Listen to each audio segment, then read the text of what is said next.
ये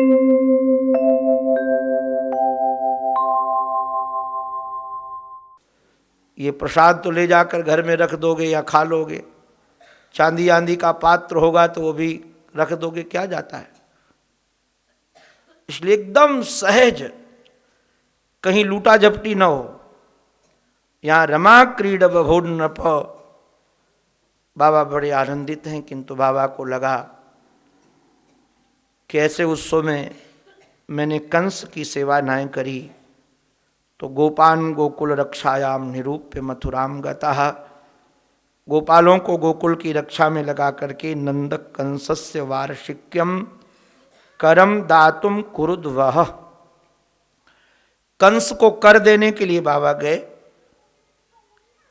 अच्छा बाबा, वैसे तो यहाँ वर्णन नहीं है कि कितना माल लेकर गए थे, कंस को दिया तो कंस ने क्या प्रतिक्रिया की, इसका वर्णन यहाँ नहीं है। किंतु हमारे ब्रजवासी सुनाते हैं कि कंस को जब माल मिलो तो कंस ने पूछा, बाबा इतनो माल का बात के लिए लेकर आए हो?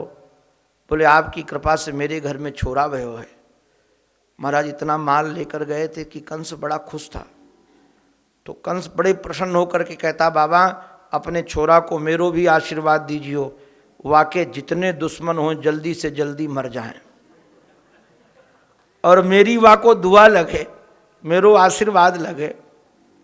प्रसन्नता में तो आशीर्वाद निकलते ही है जी। बड़े प्रसन्न हैं।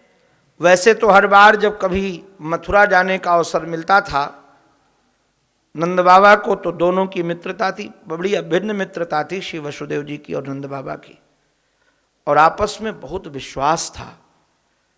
क्योंकि यदि वसुदेव जी को नंद बाबा पर विश्वास न होता तो अपनी प्रिय पत्नी रोहिणी को उनके घर में नहीं रखते। अपनी पत्नी रोहिणी को उनके घर में रखा था, तो आपस में बड़ा प्रेम था, विश्वास था।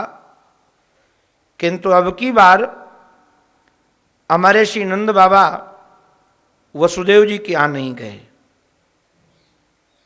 क्यों नहीं गए? जानते थे कि राजद्रोह चल रहा है, यदि मैं वहां जाऊंगा तो निश्चित रूप से राजा की क्रूर दृष्टि हमारे ऊपर भी पड़ेगी, हमारे बच्चे पर भी पड़ेगी। तो जहां विवाद हो वहां अपने को फंसने की जरूरत नहीं है। किंतु तब भी महाराज वसुदेव जी इनसे मिलने आए। बाबा उठ करके गले लगाते हैं, और जब बैठ गए, पूजितः सुखमासीनः, जब बैठ गए, और ये नियम होना चाहिए, आप लोग भी जरा इसको ध्यान रखना। कई नियम ऐसे शास्त्रीय आजकल लोग सब भुलाते जाते हैं। चलते हुए प्रणाम नहीं करना चाहिए। अब चलते हुए आपने प्रणाम किया, पीछे से बेचारा गिरा तो नाकें टूट जाएगी, दांत टूट जाएंगे। बैठ जाए तब प्रणाम करो। सोए हुए भी प्रणाम नहीं करना चाहिए। कोई सोया हुआ हो तो शास्त्रीय विधा नहीं कि प्रणाम करो, वह जग जाए, बैठ जाए, चैतन्य हो तब प्रणाम करो। आपके घर में आए कोई, अपने लोगों का तो अनुभव है, रोज का काम है। कई बार हम लोग चल कर जाते हैं, 4 माला 5 माला चढ़ करके, और दरवाजे पर ही खड़ा कर देते, महाराज रुको आरती उतारनी है, और अभी आरती तैयार नहीं हुई है। फिर वो माताएं आरती तैयार करेंगी, 10 मिनट अपने खड़े हैं कि आरती सज जाए, फिर आरती हो, फिर अंदर जाएं। ये शास्त्रीय नियम नहीं है। कोई आया है तो पहले बैठा लो, जब वह बैठ जाए शांति से तब पूजन आदि हो। तो पूजिता सुख मासीना, जब बैठ गए तब महाराज बड़े प्रसन्न होकर के एक दूसरे के कुशल क्षेम पूछते हैं। और हमारे बाबा वसुदेव के दुख की चर्चा करते हैं, और श्री वसुदेव नंद बाबा के आनंद की चर्चा करते हैं। वो उनके दुख में शामिल हैं, वो उनके सुख में शामिल हैं। केवल अपने ही बात न करते रहो, अपनी ही चर्चा न करते रहो, सामने वाले को भी सुनने का तो अवसर दो, वह भी बोल सके। आपस में हमारा चर्चा होती रही। थोड़ी देर के बाद हमारे श्री वसुदेव जी महाराज ने कहा, आपने कर दे दिया है, हमने देखा है, सुना है, और अब तुम यहाँ रुको नहीं। नेह स्थेयम बहुतिथम संति उत्पाताश्च गोकुले। हमारे टीकाकार लिखते हैं कि बाबा ने संति नहीं सुना। अगर संति सुन लेते कि गोकुल में उत्पात हो रहे हैं तो बाबा भयभीत हो जाते। उनको लगा कि उत्पात होंगे, और जो महाराज ये सुना तो तुरंत वहां से चल पड़े। रास्ते में चिंतन करते हैं कि श्री वसुदेव जी झूठ नहीं बोलते, उन्होंने बात कही है तो निश्चित सत्य है, किंतु मैं करूं तो क्या करूं, मैं यहां हूं और वहां हमारा लाला है, परिवार है, तो हरि जगाम शरणम उत्पाता गम शंकिता। भैया अगर हम आप सुखी बनना चाहते हैं तो महापुरुषों से कुछ शिक्षा लें। महापुरुष लोग हमें ये बताते हैं कि कोई परिस्थिति यदि पता चले तो चिंता मत करो, चिंतन करो। चिंता से क्या होगा? आपके हाथ में कुछ भी नहीं है। आपकी बुद्धि काम नहीं करेगी, ज्यादा चिंता करोगे शरीर रुग्ण हो जाएगा। भगवान का चिंतन करो। ये भगवान का चिंतन करते हैं और इधर कंस के द्वारा भेजी गई राक्षसी पूतना, जिसका नाम बालकों को मारने वाली, बालकों को खोजती खोजती इधर पुरग्राम ब्रजादिशु घूम रही है। और महाराज ये एक सुंदर रूप धारण करके कामचारिणी है। आकाश मार्ग से ये नंद महाराज भवन में, नंद भवन में नहीं, पहले गोकुल में पहुंची और ऐसा श्रृंगार करके आई है। अब ये हमारे विरक्त शिरोमणि सुखदेव गुरुदेव जैसे महापुरुष ही ऐसी देवी के श्रृंगार को गा सकते हैं। हम तो आपसे इतना ही कहेंगे कि सुंदर बनकर आई, और जब सुंदर बनकर आई तो स्वाभाविक है सुंदरता का बेनिफिट मिलता है। और जब ये नंद भवन में गई तो हमारे नंद नंदन ने जब इनको निहारा तो विबुद्धताम बालक मारिका गृहम, इस मारने वाले ग्रह को देखा। पूतना को जब देखा तो जो चराचर की आत्मा है उन्होंने आंखें बंद कर ली। हमारे पूज्य संत चरणों ने बड़े बड़े रसीले रसीले भावों का रसस्वादन किया है। एक महापुरुष का कहना है कि आंखें उन्होंने इसलिए बंद कर ली, विचार करने लगे कि या गोकुल में मैं तो दूध दही माखन मिश्री खाने आयो और या मुँह को जहर पिलाने आए गई। जहर पीने को काम मेरो ना है, भगवान शंकर को है, भोले बाबा को है। तो आंख बंद करके मानो प्रार्थना करें, हे भोले बाबा, या को जहर जहर तुम पी जाओ, दूध दूध मैं पीऊंगा। एक महात्मा कहते नहीं नहीं, आंख बंद करके चिंतन करने लगे, कोई सामान्य स्त्री के अधरों से मेरे अधर वाके वक्षस्थल पर तो लग ना सके, अपने अधरों से तो वाको तो स्पर्श ना कर सकूं। ये है कौन जो आज इसको ये सौभाग्य मिल रहा है? तो मानो उसके पूर्व जन्म का चिंतन कर रहे थे।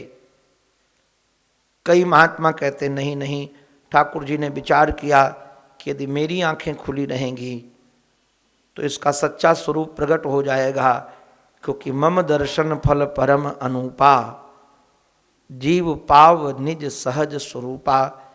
ये सहज में तो राक्षसी है, सुंदरी बनकर आई है, और राक्षसी होकर बनेगी तो मेरी माँ डर जाएगी और लीला में व्यवधान होएगो।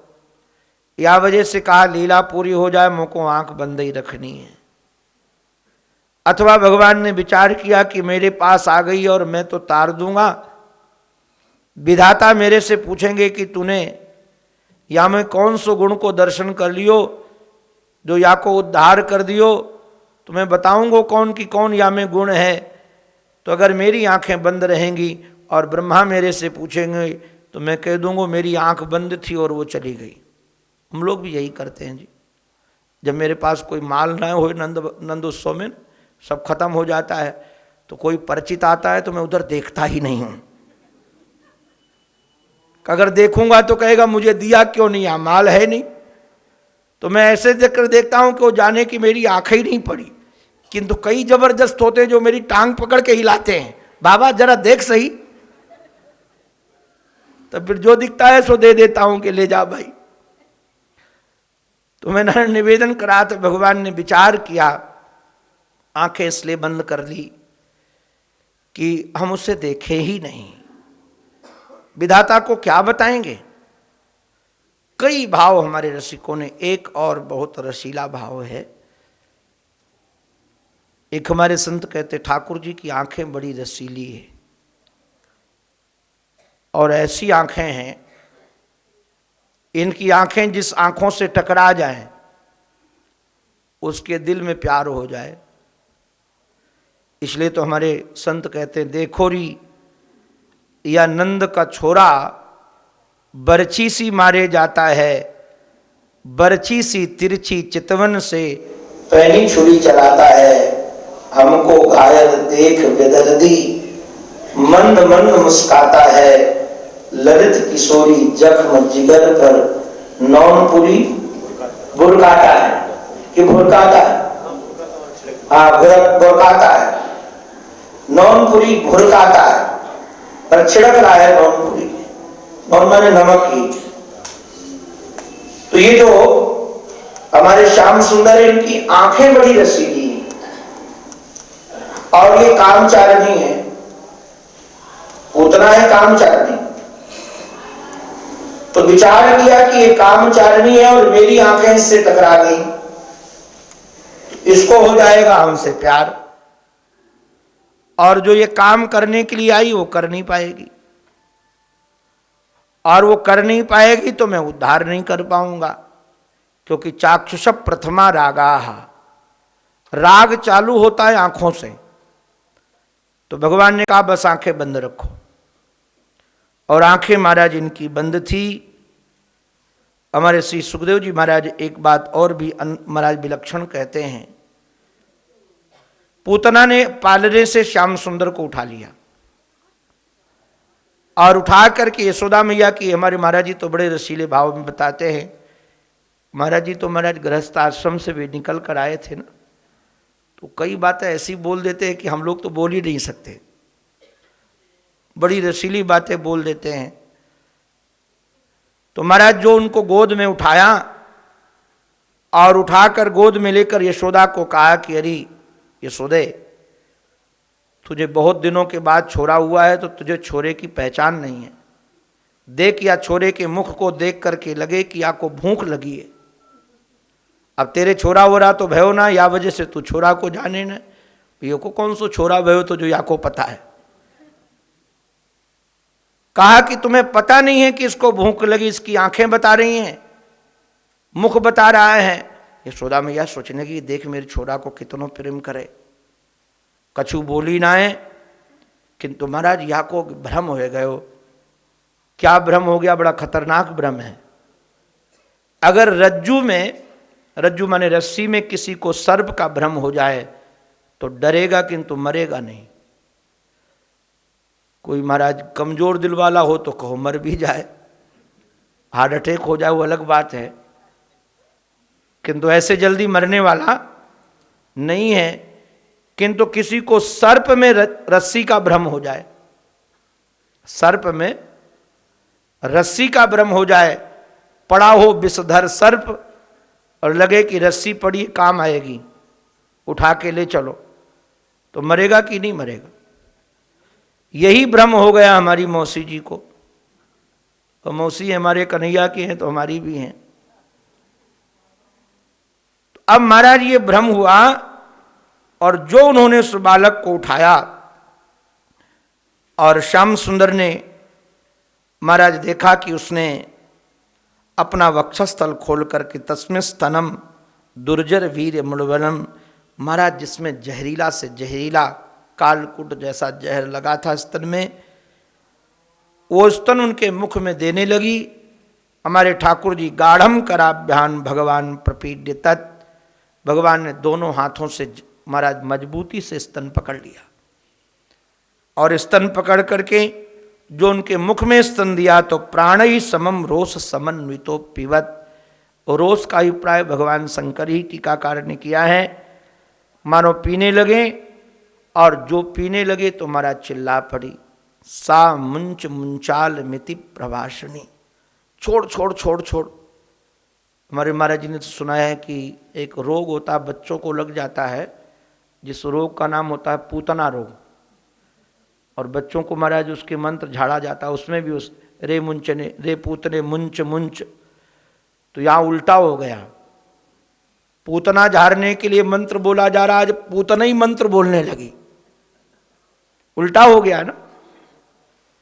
वही कहने लगी, सा मुंच मुंचाल मिति प्रभाषणी, छोड़ छोड़ छोड़। एक रसीला भाव जो मैं बता रहा था मुझे बहुत प्यारा लगा। एक संत हमारे कहते हैं, जो ठाकुर जी ने स्तनों में मुख दिया ना और आंखें खोली, तो पूतना की आंखों से आंखें टकरा गई, और इतनी सुंदर आंखें, तो उनको लगा रे ये इतना सुंदर बालक है और जहर पी करके मर जाएगा, तो चिल्ला पड़ी, छोड़ छोड़ छोड़, इसमें जहर है।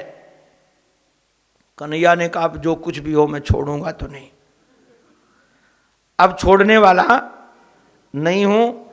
और रोष के साथ महाराज पिया तो प्राणों को पी लिया। विकराल शरीर वाली हो गई और ऐसे जाकर के दूर गिरी। हमारे महाराज जी ने तो एक जगह बड़ा रसीली बात सुनाई, सुना देता हूं। एक जगह सुनाया है कि राम जी जब रावण का वध करके आए ना, तो जनक जी ने भंडारा करवाया बंदरों का भंडारा हुआ। सबको बुलाया ससुराल में कि आ जाओ भाई, तो सब बंदर पहुंचे। बंदर तो बंदर ही थे। राम जी ने सोचा कि सब यहाँ उपद्रव करेंगे तो हमारी तो नाक कटेगी, ससुराल का मामला है। तो सभा बुलाई गई, और सभा बुला करके बंदरों को कहा गया कि जो हनुमान जी करें, ये ज्ञानीनाम अग्रगण्यम वैसे ही करना, ये जैसे करें, ये जैसे बैठ के प्रसाद पाएं वैसे तुम पाना भी। तो ज्ञान ये सब जगह की विधा जानते। कहा कि हाँ। अब सब बंदरों की दृष्टि उधर ही रहती थी। वहाँ हमारा जनकपुर की तरफ एक लसोड़ा होता है, लसोड़ा का अचार परसा गया था, उसमें गुठली रहती है। और पहली बार देखा तो हनुमान जी उसको दबा कर सोचने लगे है क्या। जो दबाया तो उसकी गुठली उछल कर दूर गिरी। तो उनको लगा कि किसी दूसरे के ऊपर न गिरे, तो छलांग लगा के उसको पकड़ लिया। तो बंदरों ने सोचा कि शायद ये खाने की विधा यही है, इसको पहले दबाया जाता होगा, जब उसकी गुठली उछलती होगी तो उछल करके पकड़ते होंगे। तो हमारा सब बंदर वैसी करने लगे। अब आप समझ सकते हो, पंगत में ऐसी दशा हो जाए तो पंगत की क्या दशा होगी। तो जैसे महाराज वो बीज उछल गया उसका, वैसे भगवान ने जब पूतना को पिया तो पूतना भी उछल गई, और ऐसी उछली कि उसका जो जहां जाकर गरल गिरा उसका नाम आगरा हो गया, और जहां वाकी अलकें गिरी उसका नाम अलीगढ़ हो गया, और जहां वाके हाथ गिरे उसका नाम हाथरस हो गया। अब ठाकुर जी ने ऐसा दबाया कि ऐसी जाके गिरी, और उसके प्राणांत महाराज किंतु यहां लिखा है, भगवान चूड़या मास राजेंद्र। हे राजेंद्र, जब वह वृक्षों पर गिरी तो जाने कितने वृक्षों को उसने तोड़ दिया, चकनाचूर कर दिया, और ला करके श्याम सुंदर को महाराज गोपियों ने दिया है यशोदा मैया को। तो यशोदा मैया ने गोमूत्र से नारायण स्नान कराया।